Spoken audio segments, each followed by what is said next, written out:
안녕하십니까. 박상규의 직설 6월 12일 목요일 방송 시작하겠습니다. 여러분의 구독과 좋아요는 큰 힘이 됩니다. 많은 성원 부탁드리겠습니다. 더불어민주당이 검찰 완전 폐지를 뼈대로 한 소위 검찰개혁 4법을 발의했습니다. 석 달 안에, 그러니까 오는 9월 안에 통과시키겠다면서 속전속결 방침도 밝혔습니다. 입법 권력과 행정 권력을 한 손에 틀어준 이재명 정권은 아무런 제약 없이 그렇게 만들 것입니다. 이 4개 법안이 통과되면 올 추석 전에 검찰은 출범 76년 만에 역사 속으로 사라지게 됩니다. 대통령 이재명을 정치적인 수사로 올가맸다는 이유를 내세웠지만 80년 가까이 쌓아온 대한민국의 검찰 수사 역량이 훼손돼서 직접적 피해는 일반 국민들이 볼 공산이 크고 범죄꾼들만 좋아할 일이라는 지적이 뼈아프게 다가오고 있습니다. 대법관 100명 증원 법안을 냈던 장경태, 전남대 전남일보 기자 출신인 민형배, 대법관 30명 증원법을 이끈 김용민 등이 주축인데요. 이들 4개 법안을 공동으로 발의한 5명의 의원, 이 민주당 배지 5명은 이른바 철험회, 공식 명칭으로는 국회 공정사회 포럼 소속입니다. 김용민이 검찰청 폐지법과 공소청 신설법, 그리고 민형배가 중수청이라 불릴 중대범죄수사청 설치법을, 장경태가 국가수사위원회 신설법을 각각 만들어서 올렸습니다.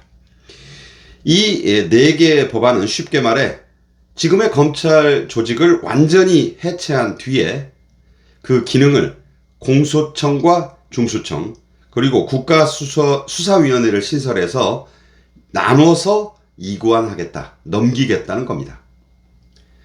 철험회 멤버들이 앞세운 이유는 정권마다 반복되는 표적 수사 논란과 먼지떨이 수사 논란을 해소하겠다는 건데요. 누가 봐도 이재명 방탄을 위한 것입니다. 하지만 많은 이 전문가와 학자들은 검찰이 축적해온 수사 노하우를 크게 저하시키면 물론이고 겹치기, 이 중복 수사와 비효율적 수사로 계엄 수사 때 보셨잖아요. 검찰과 공수처, 경찰이 이 낱마처럼 얽혀서 비효율을 그런 수사를 한 것, 바로 그 실례가 있습니다. 그렇게 됨으로써 일반이 형사사범, 민생피해 사범들만 이런 범죄꾼들만 설치게 될 것이라고 걱정합니다. 저도 동감을 합니다. 구체적으로 보자면 검찰이 가진 수사권은 행정안전부 산하에 신설될 중수청으로 넘어갑니다. 드루킹 사건으로 실형을 살고 나온 김경수 전 경남지사가 행안부 장관으로 유력시되고 있잖아요. 그런 만큼 이 복역까지 한 전과자가 검찰이 하던 수사를 좌지우지하게 된다, 이런 뜻입니다. 검찰청에 소속된 검사들은 중수청이나 법무부 산하에 신설된 공소청으로 분산 이동하게 되는데, 그나마도 중수청에 소속이 되면 검사가 아니라 그냥 수사관으로 불리게 됩니다. 호칭 격하까지 이루어지는 셈이죠. 뭐랄까, 신분격하 같은 느낌이 들까요? 공소청으로 이동할 검사들은 검사로는 불립니다. 하지만 수사에는 일절 관여할 수가 없고 기소와 공소 유지만 담당하게 됩니다. 맹수에게서 이빨과 발톱을 빼버리는 격이고 벌에게서 침을 뽑아내는 셈입니다. 웃지 못할 코미디는 제가 볼 땐 그 다음입니다. 각 수사기관들의 난맥상을 정리할 최고위 기관으로 국무총리실 산하에 국가수사위원회를 신설한다는데요. 기존의 공수처와 중수청, 경찰청, 이 국수본 등에 분산된 이 수사권을 조정하고 조율하고 정리하는 이 총괄 역할을 맡길 것이다. 이렇게 이 법안은 적시하고 있습니다. 자, 막강한 이 위원회의 초대 수장, 바로 국무총리 후보자인 김민석이 틀어지게 됩니다. 집시법과 폭처법, 국가보안법, 정치자금 수수법 위반 등 전과만 무려 6개인 인물이 대한민국의 모든 수사를 거머쥐고 지휘하게 된다는 뜻입니다. 그리고요, 오늘 소위 이 3대 특검을 민주당이 추천했는데요. 조국 혁신당도 했습니다. 민주당이 추천한 이 바에 따르면 내란 특검은 전라남도 장성 출신의 이 검찰 출신이죠. 조은석 감사위원.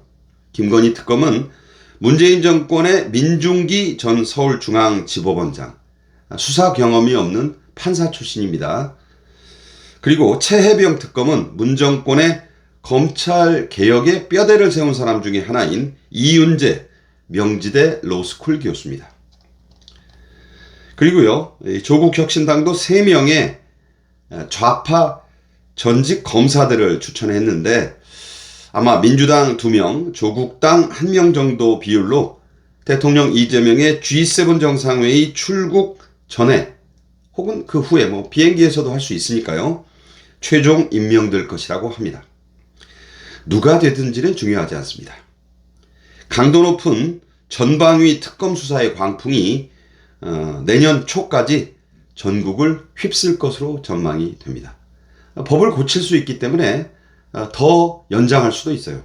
그렇게 되면 이재명 정권은 이 3대 특검 수사를 아침 저녁으로 브리핑하면서 내년 6월 지방선거에 톡톡히 써먹기 위해서 국힘 인사들과 국힘 출신의 이 보수 예상 후보들을 탈탈 털 것으로 저는 예측을 합니다. 한편 대형마트의 의무 휴무일을 평일이 아닌 공휴일로 못 박자면서 민주당 의원 오세희가 낸 법안이 민주당 핵심 지지층이라 할 수 있는 3040 맞벌이 부부들의 이 거센 반발을 사고 있습니다.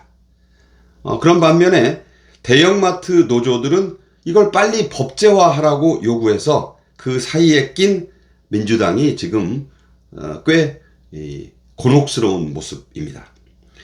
이 오세희법이 통과되면 대형마트의 평일 휴무가 완전히 봉쇄되게 됩니다. 그렇게 되면 바쁜 이 맞벌이 부부들 토요일 하루에 몰아서 집안일 하랴 쇼핑하랴 해야 하는 것이냐, 주차장도 없는 이 전통시장에만 가서 이 쇼핑을 하라는 게 말이 되느냐, 이러면서 지금 커뮤니티가 난리가 났어요. 그래서 이런 글이 있습니다. 시장 상인표 좀 얻겠다고 대다수 국민들, 자기들 말하는 거죠, 적으로 돌리겠다는 것이라며 강력 반발하고 있습니다. 실제로 이 40대 남녀 지난 대선에서 이재명 후보에게 72%가 넘는 몰표를 준 핵심 지지층이라 민주당으로서는 아주 지금 곤혹스러운 그런 입장에 빠져 있는 겁니다. 사태가 커질 기미를 보이자 민주당은 소상공인 연합회장 출신의 비례의원인 오세희가 개인 의견을 낸 것뿐이라면서 진화를 서두르고 있지만, 이번엔 대형마트 노조들이 오세희법의 조속한 통과를 요구하면서 압박을 하고 있습니다. 민주당의 진퇴양난, 그리고 이런 설익은 정책이 부른 예견된 참사라고 저는 보고 있습니다. 그런데도 국민의힘 오늘도 내부 싸움에만 골몰하고 있습니다.